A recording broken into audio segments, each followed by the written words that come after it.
Rádio Rio de Janeiro, a emissora da Fraternidade, passa a apresentar Luz na Penumbra, programa que leva ao seu coração a mensagem da doutrina espírita.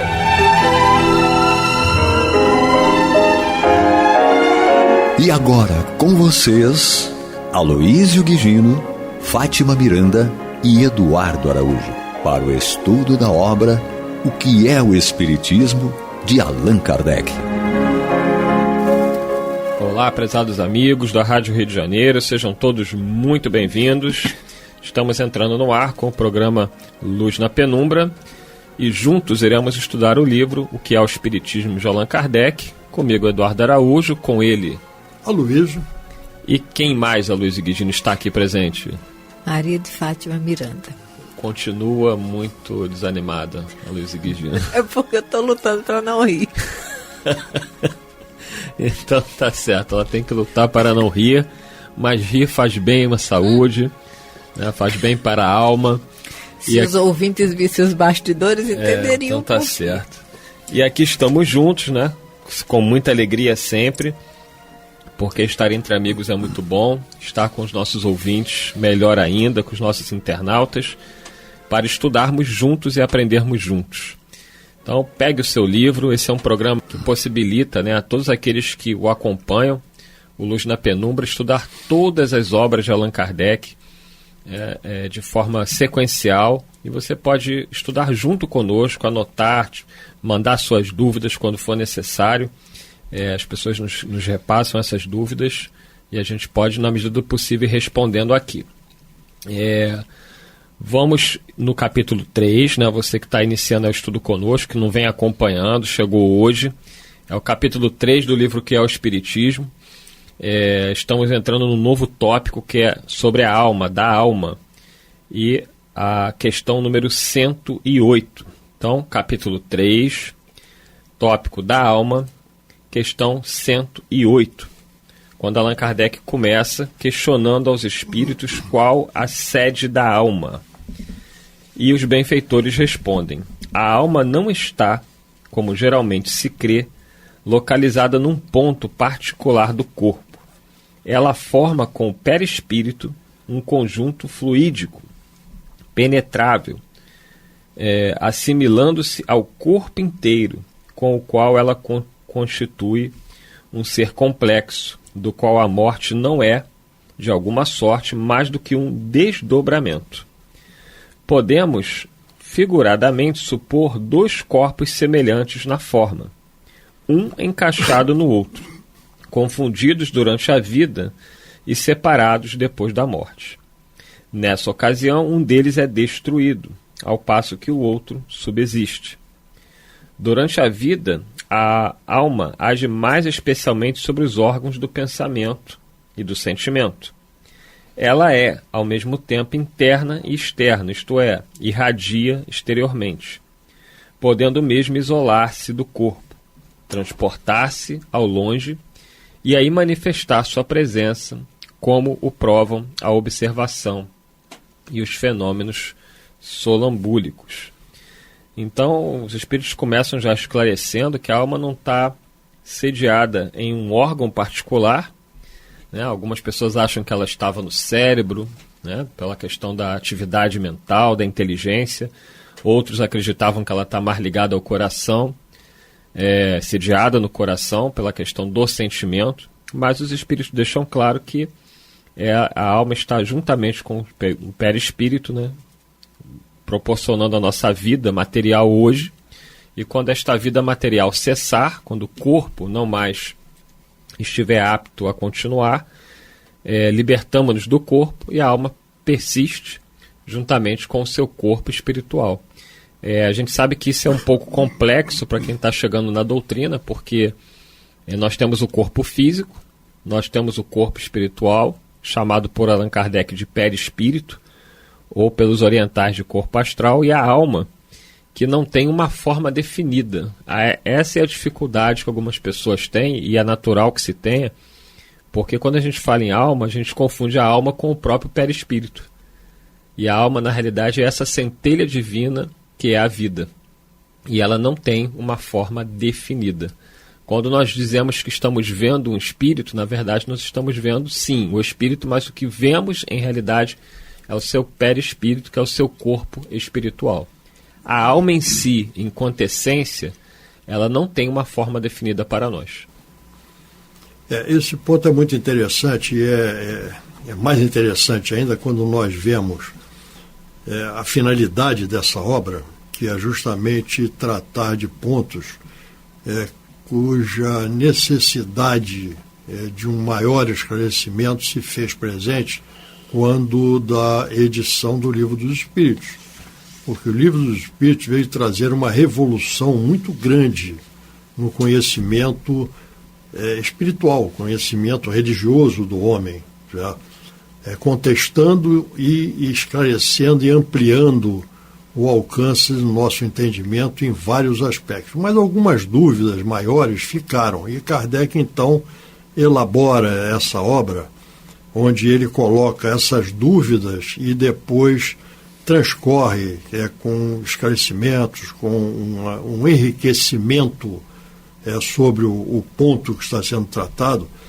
E se nós pegarmos a resposta, ou melhor, a elaboração desse esclarecimento que é feito por Kardec com relação a essa pergunta especificamente que trata da alma, nós vamos ver que nós podíamos passar aqui muito tempo conversando sobre o conteúdo do que está aqui. Kardec, dentro da sua precisão, concisão e objetividade, certo? Ele coloca as coisas de uma forma condensada, como é próprio dos espíritos mais elevados, né? Que são mais concisos e precisos. Então, essa alma, na realidade, é o nosso ímã, nosso interior, né? É aquilo que move esse corpo físico, o que dá vida a esse corpo físico, porque quando há separação da alma do corpo, quando há desencarnação, essa matéria que é o nosso corpo físico, ele deixa de ter vida. Então, a vida, na realidade, é a vida da alma, certo? A verdadeira vida, porque a alma é imortal, certo? Então, o espírito, alma e espírito encarnado, né? Isso aí tem que essa diferença que não é diferente. É uma coisa interessante, né? Porque tem horas dentro do Livro dos Espíritos que nós vemos a tratativa de alma e nós vemos em outros momentos a tratativa de espírito, certo? Então a alma é o espírito encarnado, quando encarnado, mas é o espírito, de qualquer maneira é o espírito. Então, sem o espírito, o nosso corpo físico não tem vida, porque a vida é inerente e relativa ao espírito, esteja ele encarnado ou não, porque o espírito é imortal. Então, essa diferença e essa questão é que nós temos que deixar bem clara para todos nós. Os espíritos dizem que enquanto nós estamos tentando compreender o perispírito, eles estão estudando a alma, não é? Porque a alma é a essência. Tanto que tem um momento que Kardec fala, por exemplo, a alma da terra, quer dizer, a essência. Mas, estudando o Livro dos Espíritos, quando ele diz assim, a alma é o espírito encarnado, é uma coisa muito sutil, porque lá no Livro dos Espíritos, quando ele fala que a alma é o espírito encarnado, nós não vamos poder conjecturar que só é alma quando está encarnado, porque aqui ele já deixa muito claro que as almas não foram criadas junto com o corpo. Então, ele está falando aqui no que é o espiritismo, da essência do espírito. Né? E ele sabe tanto das nossas lutas e a nossa pobreza de linguagem para compreender, que lá no prefácio, lá na introdução do Livro dos Espíritos, quando ele vai tratar do assunto, ele diz, olha, o importante é que vocês se entendam, né? O importante é que vocês se entendam. Agora, quando nós estamos conversando aqui, fica muito claro que ele está se referindo especificamente à essência, ao ser espiritual que transcende tudo. Estudando mais desdobrado no Livro dos Espíritos, quando ele fala, a alma é o espírito encarnado. Então não vamos... E o Herculano Pires, ele ainda tem uma colocação que diz assim, que o homem é um ser trino. É espírito, perispírito e matéria. Quando ele está nessa conjunção, aí o Herculano associa a alma. Mas nós precisamos compreender o seguinte, que sem o corpo físico, como a Luísa falou, e o legista foi falar para o Chico, olha, eu fui lá, fiz a necrópsia e não encontrei espírito nenhum. Aí o Chico fala, mas você primeiro abriu a gaiola, esperou o pássaro fugir, né? Para depois descobrir que ele não estava lá dentro. Então, para nós é importante sabermos que ao nosso nível de compreensão, tudo que move a vida material quando estamos encarnados parte do ser espiritual que nós somos. Essa junção corpo, perispírito e matéria nos torna esse ser. E ainda lembramos o seguinte, quando Kardec vai codificar a doutrina, a alma era o estudo próprio da religião dominante, né? E tinha-se aquela ideia de que as almas penadas, quer dizer, não se estudava a realidade do ser imortal, à época, por exemplo, dentro do catolicismo, como sendo chamado de espírito. Então, quando Kardec vai falar que a alma é o espírito encarnado, é para dizer, olha, a alma e espírito são a mesma coisa. O que eles falam lá sobre alma é em realidade o que nós chamamos de espírito. E no Livro dos Espíritos, na questão 88, ele vai perguntar se os espíritos, ou as almas, têm forma determinada, limitada e constante.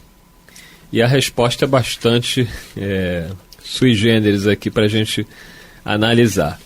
Para vós, não. Isto é, para nós, não. Mas para eles, sim. Para os espíritos, sim. O espírito é, se quiserdes, uma chama, um clarão ou uma centelha etérea. E aí nós vemos alguns relatos na obra de André Luiz, quando espíritos mais elevados vão se apresentar, quando eles começam a ser vistos, eles são vistos como uma chama, um clarão, uma centelha. Eles não têm essa forma humana, assim como nós a conhecemos. E muitas vezes eles precisam literalmente se materializar para tomar a forma e se apresentar a nós.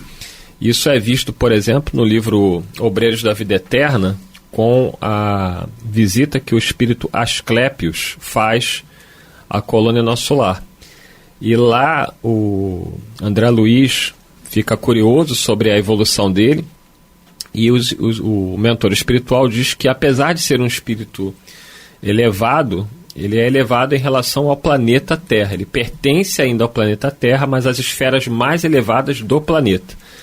E que ele vive uma vida inapreciável para nós, e já perdeu de todas as noções de forma. Isto é, por isso ele se apresentava, num primeiro momento, como um clarão, uma centelha, quer dizer, era a própria alma ali se manifestando, e tomava a forma perispiritual com a ajuda de outros espíritos que cediam aquelas energias para que ele pudesse materializar-se de uma forma compreensível para aquela assembleia que estava ali. Aliás, muito interessante a presença do Asclépios nesse livro. É o capítulo Sublime Visitante, vale muito a pena ler. Eu estava lembrando do Voltei, quando o Jacó vai narrar que viu, de repente, uma estrela se aproximando e tal, e quando chega próximo, eu acho que é o Bittencourt Sampaio. Interessante. E aí, quando o Jacó percebe, não percebe uma forma humana, né? Ele vê um clarão, ele associa a uma estrela. É mais ou menos quando o Aloysio desencarnar, que nós formos vê-lo, vai ser uma centelha de luz brilhante. Eu vou ter que arranjar um bocado de pilha nova lá em cima para brilhar mais a luz. Então, veja só, nós todos no íntimo nós sabemos disso, nós usamos essa figura, essa imagem, esse entendimento quando nós falamos de espírito de luz. Tá? É verdade. Quando nós falamos em espírito de luz, nós estamos falando em um espírito mais elevado moralmente, em que a sua energia brilha mais. Nós sabemos que luz é frequência, certo? Inclusive cor, né? Então, esse brilho, Jesus, quando apareceu a Paulo de Tarso, certo? A sua luz brilhava tanto que cegou Paulo de Tarso, certo?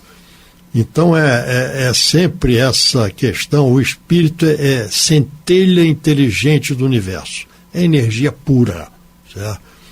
E para que ele possa manifestar-se, ele precisa do seu corpo espiritual, seu corpo astral, seu perispírito. Então, sempre estará ligado a esse perispírito, certo?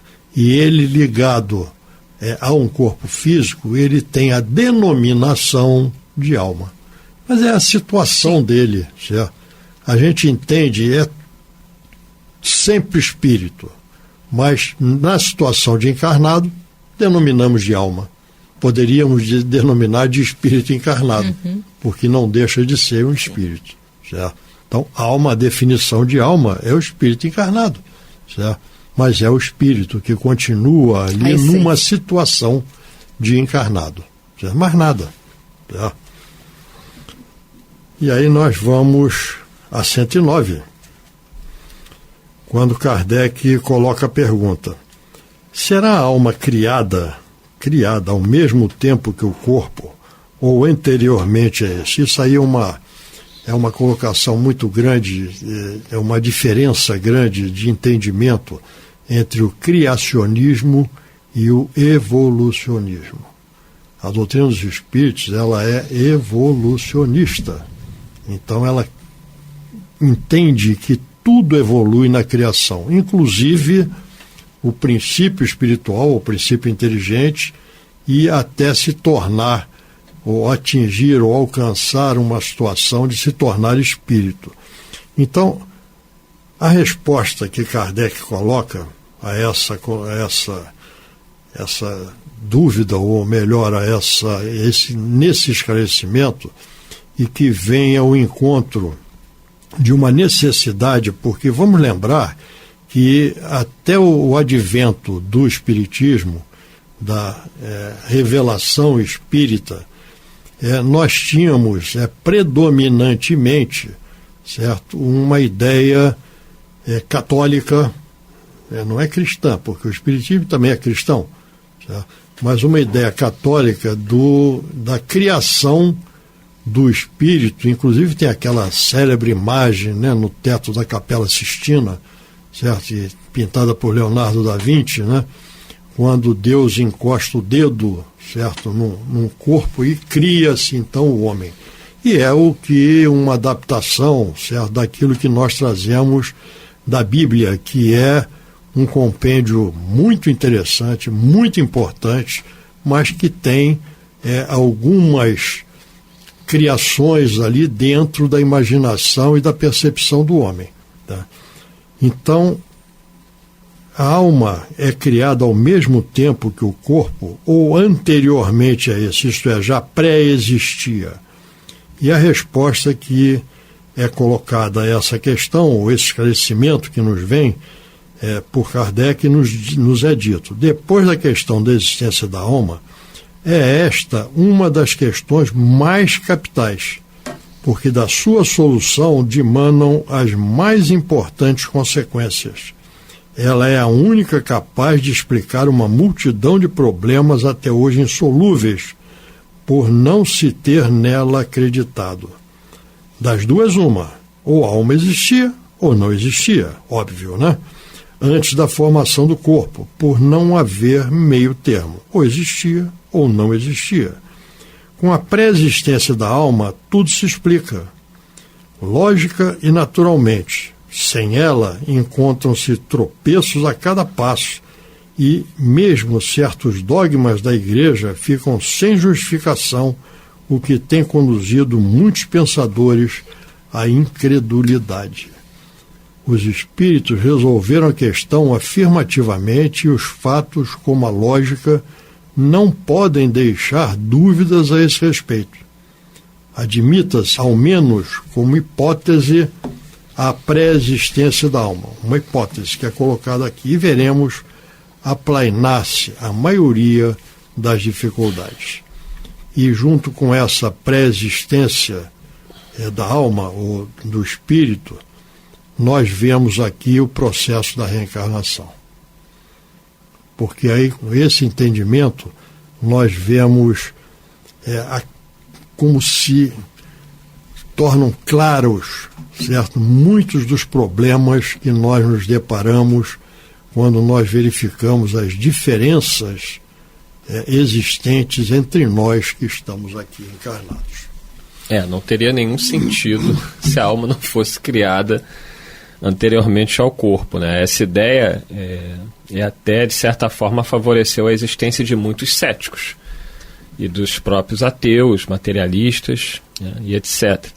Porque se a gente entende que a alma foi criada junto com o corpo, ali naquele nascimento, mesmo após o processo da fecundação, da concepção, você e todos nós que aqui estamos iríamos questionar, né, a existência e a bondade de Deus. Porque se Deus é quem cria a alma junto com o corpo, como explicar tamanhas diferenças, né, tamanhas situações que nos chamam a atenção de sofrimento, né? Porque uns sofrem tanto, outros sofrem menos. Sofrer todos sofrem, mas uns nascem, por exemplo, no continente africano para passarem fome, passarem privações seríssimas, e outros nascem em países desenvolvidos com um excelente DH.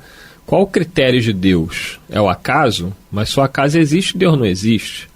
Se a alma foi criada junto com o corpo, o que fizeram aqueles espíritos, o que fizeram estas almas para merecer tão triste sorte? E aí tem um ponto também, viu? Só abrindo um parentezinho rápido aqui. É que nós fazemos todas as análises com relação a isso baseadas na verificação e nos valores materiais da vida física. Nós esquecemos nessa avaliação que nós somos espíritos encarnados.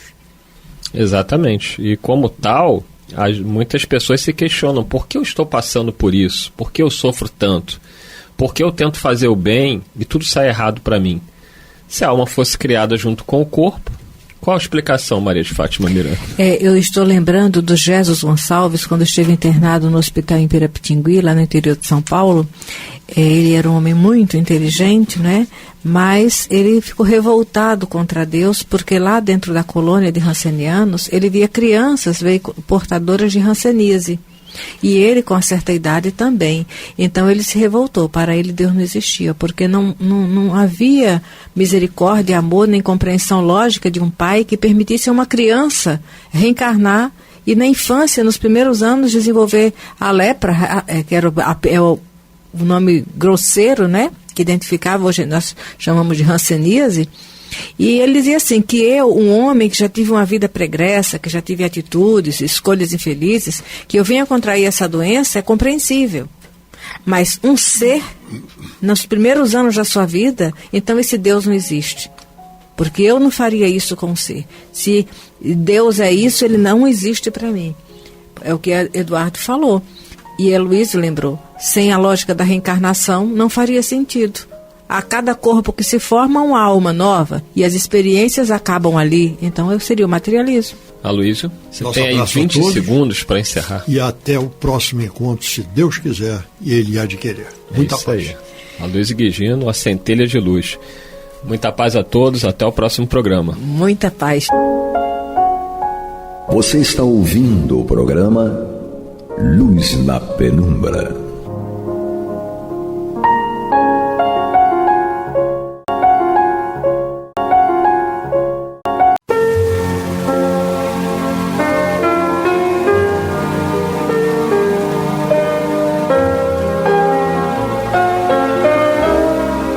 Rádio Rio de Janeiro está levando ao seu lar e ao seu coração a mensagem consoladora da doutrina espírita, através do programa Luz na Penumbra.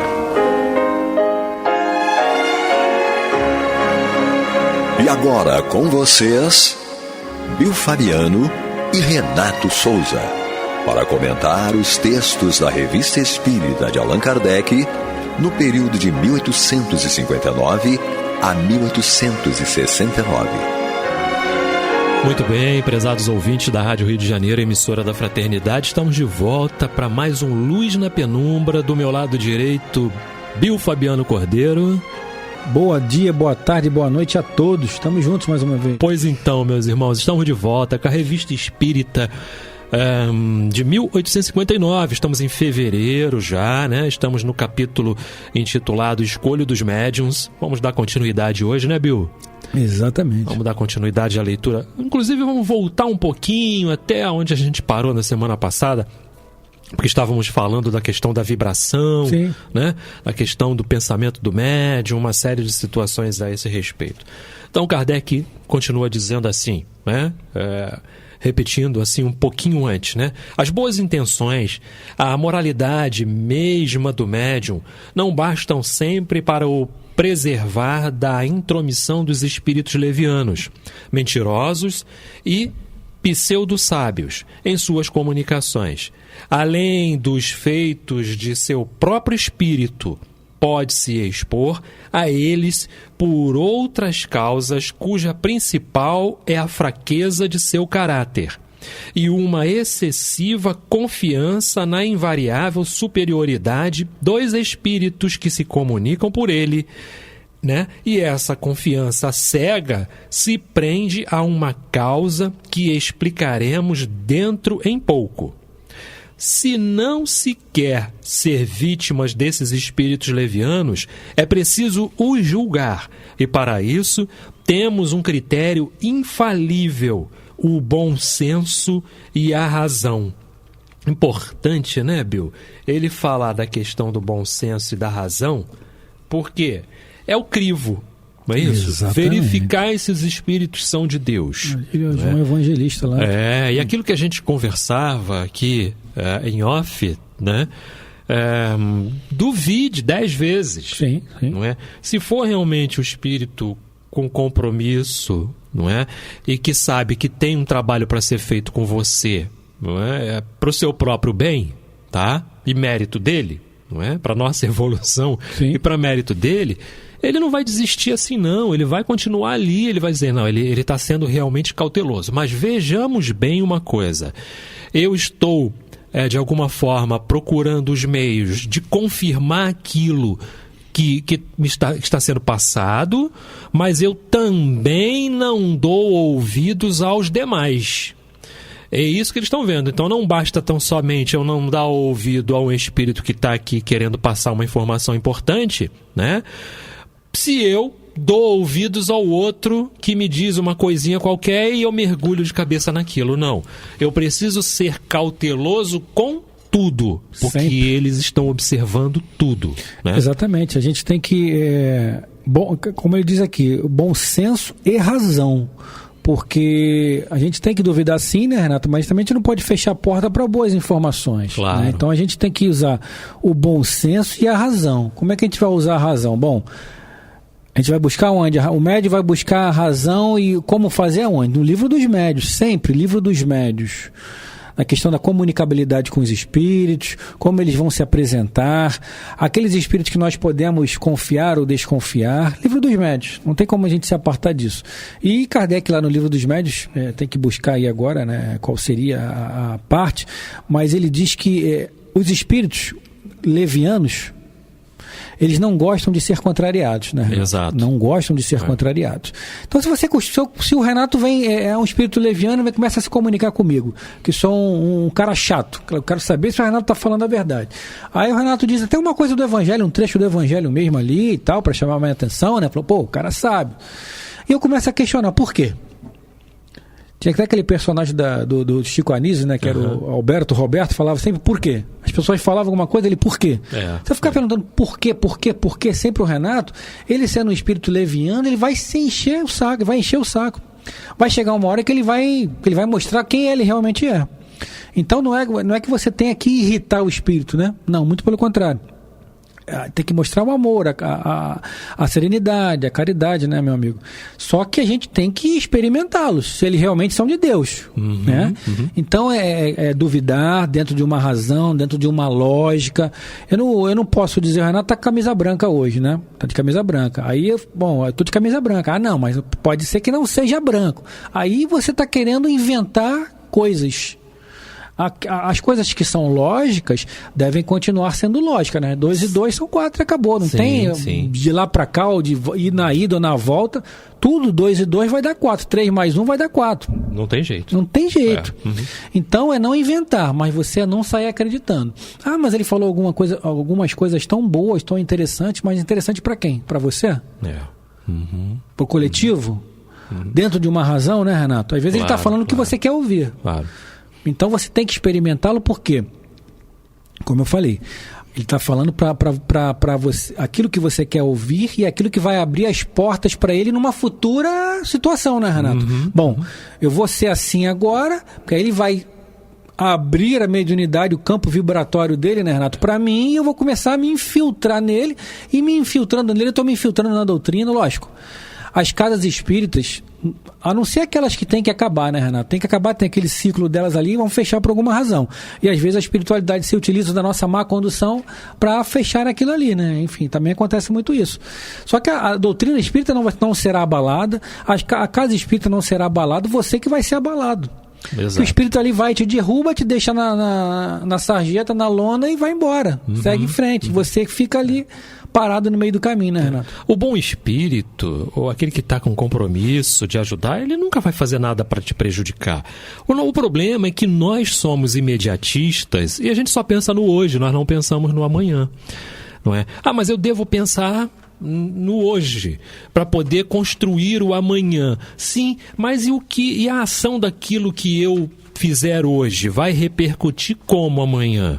Não é? Eu devo pensar nisso, eu devo estar atento a isso, porque o que eu faço hoje é o que vou colher amanhã, o que eu semeio hoje é o que eu vou colher amanhã. Exatamente. Tá? Se eu sigo uma informação e não pensei no calor do acontecimento que aquilo poderia me prejudicar ou prejudicar a alguém amanhã, pronto, eu já cedi aquela investida, aquele assédio. E é importante a gente levar ao crivo do Evangelho, porque em Mateus capítulo 7, versículos 16 a 20, lemos assim: por seus frutos os conhecereis. Assim, toda árvore boa produz bons frutos, e toda árvore má produz frutos maus. Não pode a árvore boa dar maus frutos, nem a árvore má dar bons frutos. Por isso é que a gente falou no início aqui: verificai se os espíritos são de Deus. Não é? Verifica, pesa, não é? As consequências da atitude, do ato que você pretende tomar, do que te foi inspirado, do que te foi aconselhado. Isso a gente leva ao crivo das situações, Bill, porque por mais que um espírito, por exemplo, um ente querido, desencarnado, estivesse numa situação difícil, ele vai mandar uma mensagem para você dizendo que está tudo muito ruim, que está horrível, que está sofrendo muito, para você ficar pior? Então, temos que tomar cuidado. Não seria nem permitido que ele falasse, né? Sim. Iriam travá-lo de alguma forma. Exato. Se ele está numa condição ainda necessitando de muito amparo, ele ainda não vem. Exatamente. Trazer o recado. Porque se é uma pessoa que te ama, se é um espírito pela qual tem uma ligação muito grande com você, de amor, não vai querer o teu mal. Então vai chegar e vai dizer: foi difícil, foi complicado, ainda estou em tratamento, mas já estou melhor, você precisa seguir. Olha a diferença. Exatamente. E a gente, naquela anseio de querer dar ouvidos e fazer e acontecer, não percebe esses detalhes. Sim, a gente lembra até agora que durante o programa que a gente fez, né, o Analisando, e você colocou muito bem com relação à mensagem que você recebeu da sua mãe, e o Eduardo também trouxe um comentário de um ouvinte naquele momento, dizendo que o pai havia desencarnado e ele sentiu o pai passando a mão na cabeça dele, dizendo: vai dar tudo certo. Olha, então. Ou seja, a mãe do Renato o tranquilizou, dizendo sobre a questão do sofrimento. Porque eu estava lendo algo, e foi recente, né? Eu estava lendo algo a respeito dessa situação, do momento do desencarne e tal, e fiquei com aquele pensamento na cabeça. Será? A respeito do sofrimento. Será que sofreu? Será que doeu? Será que... Você sempre tem essas dúvidas, não é? Eu falei assim: poxa, uma pessoa que já sofreu tanto na vida, né? E eu penso com aquele pensamento, e chegou uma psicografia para mim, porque ninguém sabia de nada do que eu estava pensando. Quer dizer, tolinho eu, né? Os espíritos sabem o que você está pensando, né? Sabe de nada, inocente. Sabe de nada, né? Pois é, sabe o que você está pensando, né? E ela, principalmente, escreve num bilhete, num telegrama: Renato, retire esses pensamentos da sua cabeça, isso vai lhe impedir de prosseguir a caminhada, né? Eu não sofri Acabou. Olha que conforto. Olha que pra você. conforto, olha que passo que você dá adiante, né, Bill? Exatamente. É isso que a gente tem. Por isso que a gente tem que colocar bom senso e razão.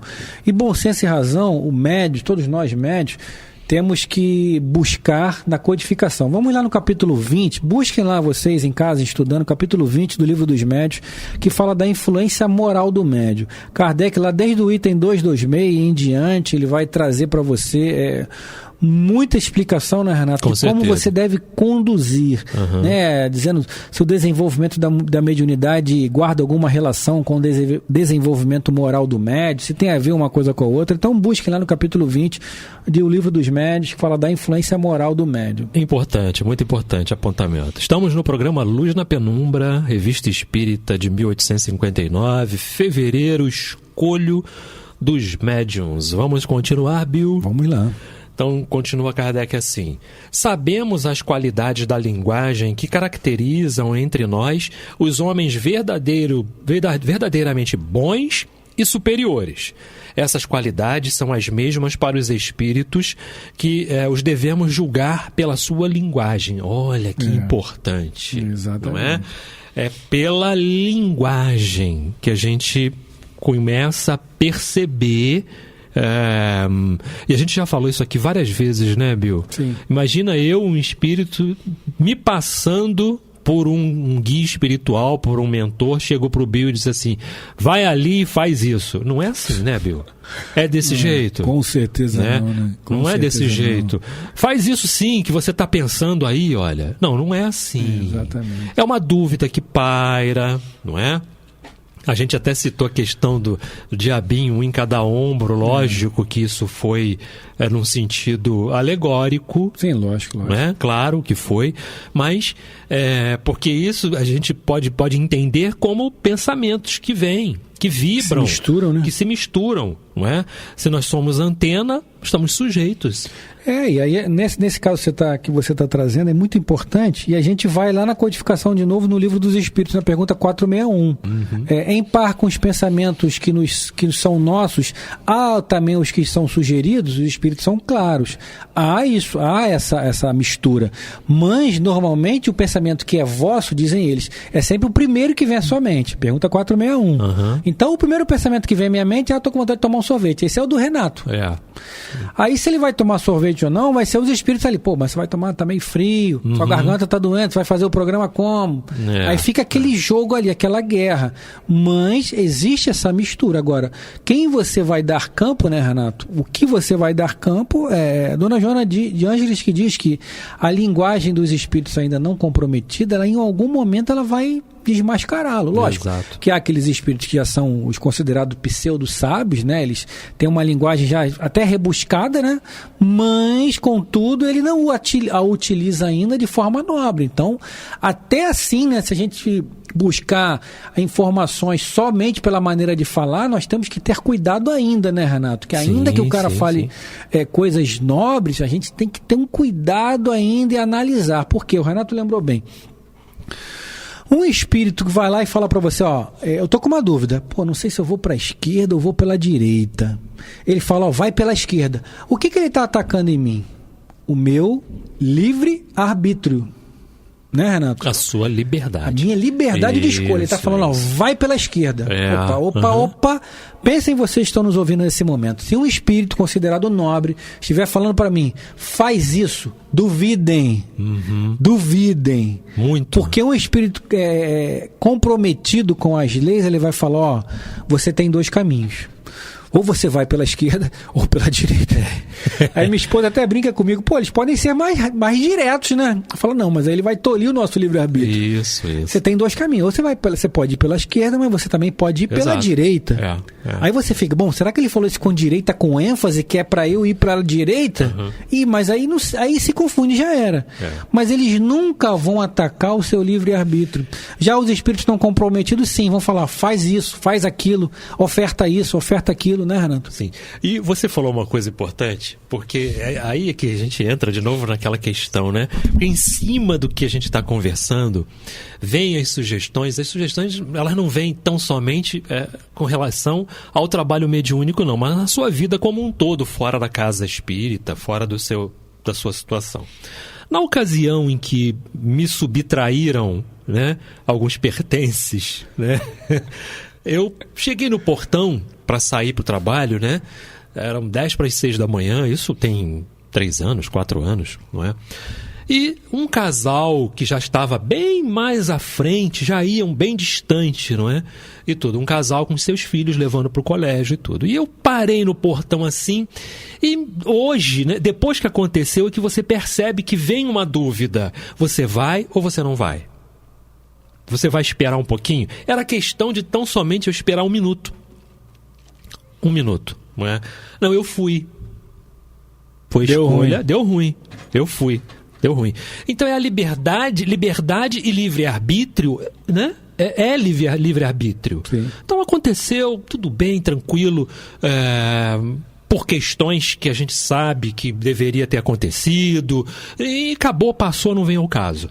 Nas vezes seguintes, e a experiência vai fazendo com que você passe a dar mais ouvidos a essas situações, porque ninguém está desamparado, e isso é importante, não é?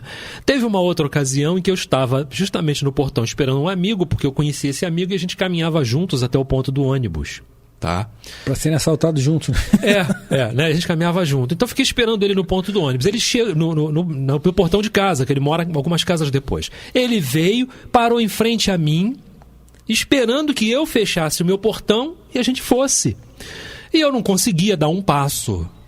E eu fiquei com aquele pensamento, né? Aquele pensamento.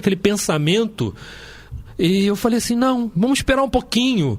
E ele disse assim, Renato, você estava estranho. Eu digo, pois é, porque eu estava num conflito. Vamos ou não vamos? Não é?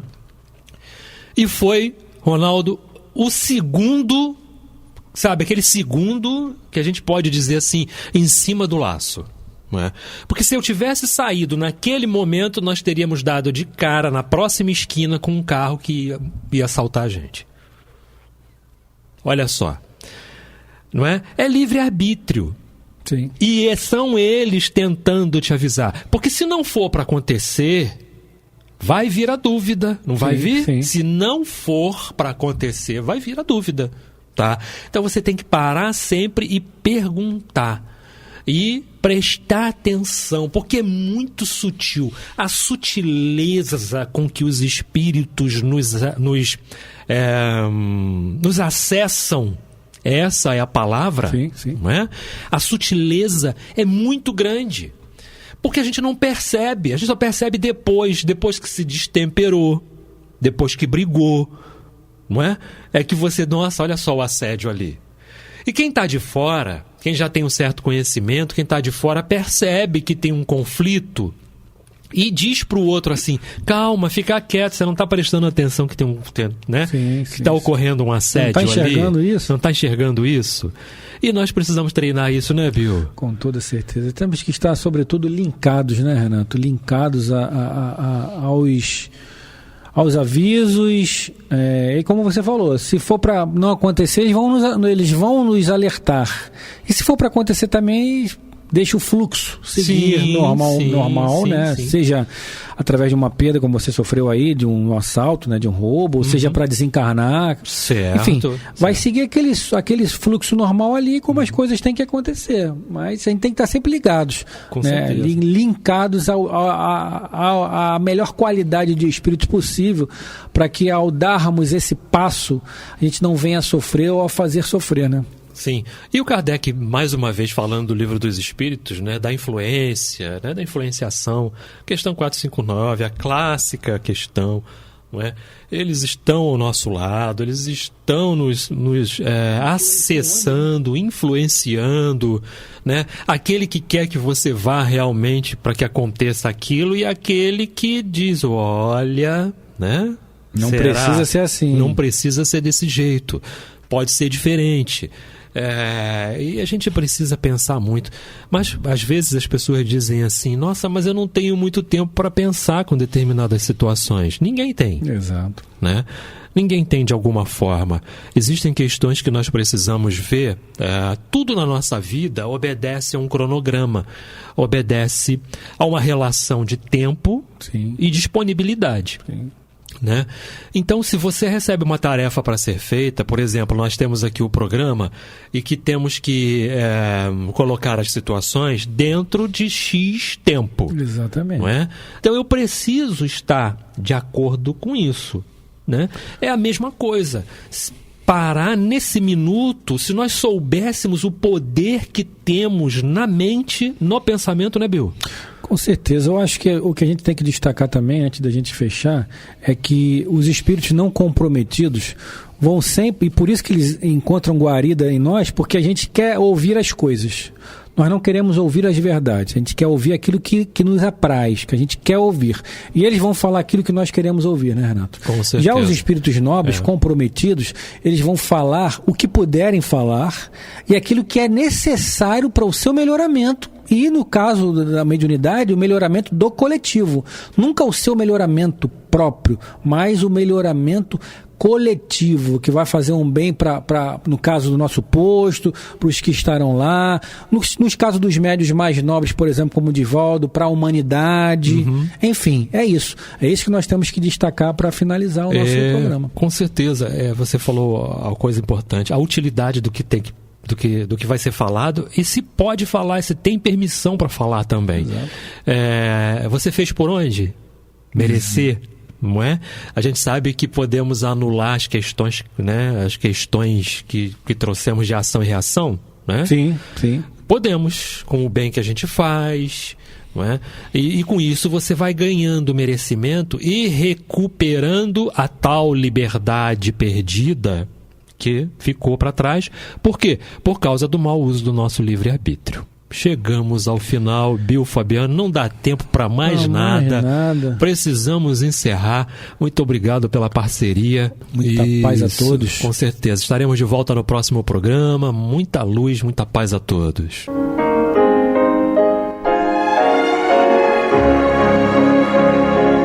E vamos ouvir agora a prece de encerramento de nosso programa, na voz de Geraldo de Aquino. Jesus, dá-nos coragem para a luta, piedade para os insultos e misericórdia para as injustiças e ingratidões. Limpa nossa alma de inveja e ambições mesquinhas, de ódio e de vingança o nosso caminho. E que dentro em pouco, ao recolher-nos de novo ao calor do nosso leito, para que o sono nos dê a paz e o esquecimento das tristezas humanas, possamos sentir, Senhor, no mais íntimo de nosso ser, a doçura indefinível do Teu amor e a grandeza incomparável da Tua divina presença. Que assim seja.